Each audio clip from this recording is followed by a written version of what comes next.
Supreme court का कहना है ललिता कुमारी वर्सेस स्टेट ऑफ बिहार में अगर कोई भी व्यक्ति पुलिस स्टेशन में कोई भी कंप्लेंट लेकर जाता है और उसमें अगर कॉग्निजेबल ऑफेंस मेड आउट होता है तो पुलिस वाले की सबसे पहली ड्यूटी होती है कि एफआईआर रजिस्टर करे, उसके बाद मैटर को इन्वेस्टिगेट करे। जैसा इन्होंने बताया कि इसमें उन लोग जो आरोपी हैं उन लोगों ने बहुत ही हीनियस क्राइम कमिट किया है। जैसा कि उन्होंने बताया प्रेग्नेंट होने के बावजूद उनके पेट पर लात मारना, बाकी सारी चीज़ें जो है बहुत ही हीनियस क्राइम होता है हमारे यहाँ देखने जाए तो मेरा तो ये मानना है कि सबसे पहले पुलिस को एफआईआर लेना चाहिए था और इन्वेस्टिगेशन करना चाहिए था, जो कि पुलिस नहीं कर रही है। इसका मतलब इसके पीछे जो आरोपी है वो बहुत ही हाईली इन्फ्लुएंशियल है और उनका हमेशा का ये कारोबार रहा है ये सारे गुनाह करने का, जिसके भयभीत होकर पुलिस भी उनके खिलाफ कोई भी एक्शन ले नहीं रही है। देखो, शिकंजा की तो दूर की बात है। सबसे पहले तो उन्होंने हमारी कंप्लेंट एफआईआर दर्ज नहीं कराई अभी तक। 3 साल से हमने नई बोल के 50 से 60 कंप्लेंट इस आरोपी के और इसके पूरे गिरोह के खिलाफ हम लोग ने कर दिया, लेकिन अभी तक उन्होंने हमारे 1-2 बार स्टेटमेंट लिए, लेकिन उसके बावजूद कोई भी एफआईआर रजिस्टर अभी तक हुई नहीं है। तो इसके बाद हमारे पास एक ही प्रावधान होता है जो है कोर्ट में हम लोग ने केस फाइल किया है। कोर्ट से हमें ऐसी अपेक्षा है कि हमें यहाँ से न्याय मिलेगा। सर, अभी तक कितने लेटर वर्क किए हैं आपने, क्या क्या धारा उसमें है? 50 से भी ज़्यादा, जिसमें 354, 307, 324 ऐसे और NDPS एक्ट के तहत बहुत सारे उसमें हम लोग ने ऐसे कंप्लेंट किए हैं, लेकिन उस पर पुलिस की तरफ से अभी तक कोई भी कार्रवाई की नहीं गई है। सर, आरोपी का हम बैकग्राउंड की बात करें तो किस तरह का बैकग्राउंड है आरोपी का? आरोपी तो देखने गया तो अभी ये जो संदिग्ध उन्होंने मैंने जो उसमें दिया है बहुत ही खतरनाक किस्म के आरोपी इसमें, और इनका पूरा सिर्फ वो आरोपी नहीं, इनका सारा गिरोह इसमें शामिल है, लेकिन पुलिस ने अभी तक इसमें कोई भी कार्रवाई नहीं की गई। सर, आपकी तरफ से क्या दलील पेश की गई थी? हमने ACP, DCP, CP और सीनियर पुलिस स्टेशन इसमें सब में केसेस की है, वहाँ से हमें कोई कार्रवाई नहीं हुई है, तो इसके लिए हम अभी न्यायालय में केस दर्ज करिए।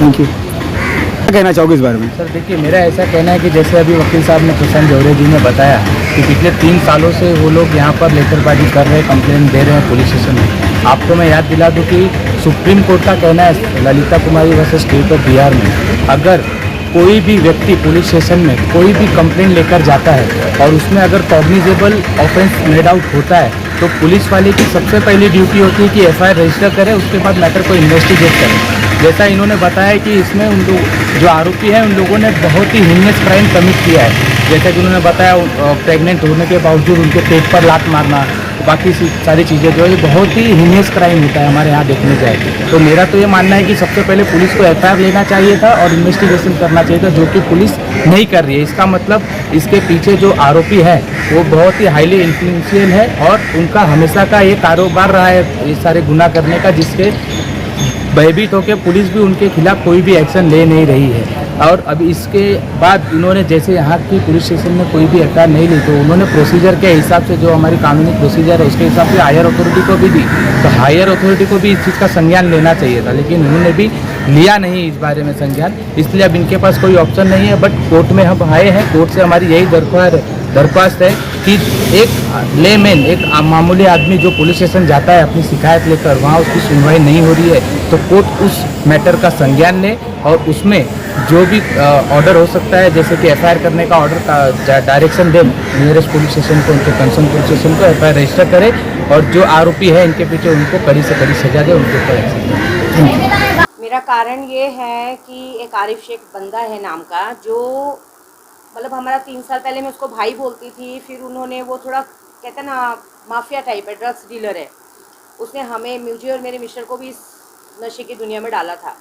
उसके बाद कुछ कारण हुआ था, मैंने उसे हटा दिया था, मुझे नहीं चाहिए था वो भाई, क्योंकि मेरे बच्चे हैं, सब कुछ है, इनको भी घर से भगा दिया था, बार बार मारने की धमकी दे रहा था। तो हमने बहुत सारे केसेस भी किए, पुलिस स्टेशन भी गई मैं 2 बार, एक बार फिज़िकल भी गई मैं, फिज़िकल जाके मैंने इनके ऊपर फिर से जहाँ पे ये हुआ है ना कांड परसों, वहाँ पे एक बार और अगस्त में 2020 में वहाँ पे उसी बंदे ने इनको 10 लड़कों के साथ लेके मारा था।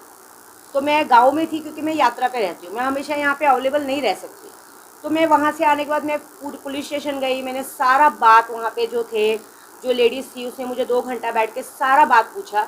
मैंने 2 घंटे तक उनके सब अच्छे गंदे सब सवालों के जवाब दिए। उन्होंने ये तक मुझसे पूछ लिया कि तुम कितनी बार सोई हो, कितनी बार उठी हो, तुम्हें कब पता चला तुम्हारा बच्चा है या तुम्हारा दुश्मनी है, ये सारी बात थी। उसके बाद मैं वहाँ से मैंने वकील के साथ गई थी और मेरे साथ 2-3 महिला मंडल भी थी, लेकिन उसके बाद वो FIR कॉपी अचानक से गायब कर दी गई, वो उसका कुछ पता ही नहीं चला। उसके बाद हमने फिर कोर्ट में केस किया, उसके बाद उसके केस के बाद 1 तारीख नवंबर में, दिसंबर में, ऐसे अब तक कम से कम 15 से 20 तारीख पड़ चुकी है, वो आज तक वो बंदा आया नहीं है, मतलब कोर्ट में नहीं आया है। तो आप जब 2020 में गई थी तो FIR ले ली गई थी पुलिस वालों ली FIR लिखी गई थी मेरे सामने, लेकिन उन्होंने उसके बाद वो कॉपी गायब कर दी, बोलो वहाँ पे कुछ एक्शन ही नहीं लिया गया उस बात में। 2-3 बार मेरा वकील गया, वो गए, कोई कॉपी नहीं। वो आपको मेरा वकील भी बताएगा आपको ये बात। जी उनका बैकग्राउंड किस तरह से है, जो आसिफ है और उसके साथ के आरिफ। लोग हैं, आरिफ, वो किस तरह के बैकग्राउंड के लोग हैं? इनका मतलब बैकग्राउंड कैसा है, जब मुझसे मिलाया गया था तो एज ए सेफ्टी के लिए, मतलब मेरा कैसा नाम है वो है, तो सेफ्टी के हिसाब से मिलाया गया था। और कुछ कारणों से उन्होंने मुझे नशे की दुनिया में डाल दिया था, क्योंकि कहते हैं ना, मैं यात्रा पे जाती थी, बहुत ज़्यादा जाड़ी थी, ये सब करके माइंड में डाला गया था कि आप पतले हो सकते हैं ना, ऐसा पाउडर। मुझे नहीं पता था कि वो क्या है, उन किस तरह का नशा है। बाद में उन्होंने उस नशे की दुनिया में थोड़ा सा, मुझे डिप्रेशन में चली गई थी, मुझे ऐसा लग रहा था कि मुझे लोग मारने आ रहे, ये आ रहे।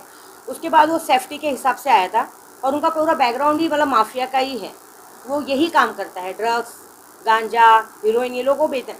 लेकिन उसने मुझे इतनी बुरी तरह से नशे में डाल दिया था ना, उसके बाद मतलब कुछ 5-6 महीना ही ये कांड चला।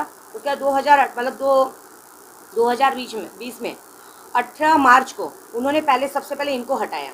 मतलब ये मुझे बचा रहे थे उस नशे की दुनिया से, इन्हें नहीं था, इन्हें ये था कि ये मुझे बचाने आए थे। तो एक होता है ना, एक रिलेशनशिप, एक अटैचमेंट, उसकी वजह से इन्हें नहीं जम रहा था। ये कह रहे थे मर जाएगी, 3 बच्चे हैं, अनाथ हो जाएंगे, मत करो।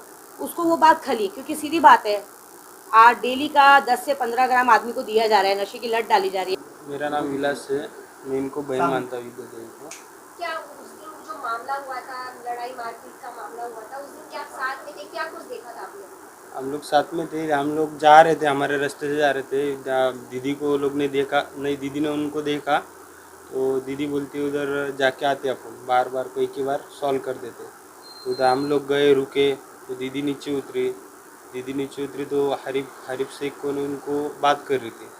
तो बात करते करते हरीफ शेख नज़दीक आ रहा था, तो उतने में मैं थोड़ा साइड में था, दीदी के साइड में था, तो गाली वाली दिए, तो उन्होंने सामने से गाली दिया, फिर दीदी ने भी गाली वाली दिया। तो बाद में वो लोग हाथापाई पे आ गए, सीधा दीदी को गाली वाली देने लगे। तो मैं बीच में, तब तक गाली दिए, तब तक जीजा भी नीचे उतर गए। तो फिर हम लोग साइड में हो गए, तो जीजा के ऊपर सीधा हमला कर दिया, तो 3-4 उनके हाथ में कोई हथियार था? नहीं, हथियार इधर कुछ हाथ से नहीं क्या? था। हाँ, तो ये बोल रहे कि आप कैसे देख रहे, क्या बार भाई से पंगा लेता है, किसी को उल्टा बोलता है, या दुश्मनी निकलता है वो। थोड़ा जोर। उस दिन आपने क्या देखा था, रात में जो भी हुआ था? जो विलास भाई ने बताया वही देखा था। हम लोग जा रहे थे तो दिख गया दीदी को, तो दीदी बोले ले लो, तो हम लोग रुक गए। तो दीदी बात कर रहे थे उनसे, तो उसने गाली दिया दीदी को, तो दीदी ने भी गाली दी। तो गाली देते देते दीदी ने बोले कि मैं वीडियो निकाल, तो वीडियो निकाल रहे थे दीदी। तो ये लोग आरिफ शेख दीदी के पास आ रहा था, तो विलास भाई दीदी के साथ में थे।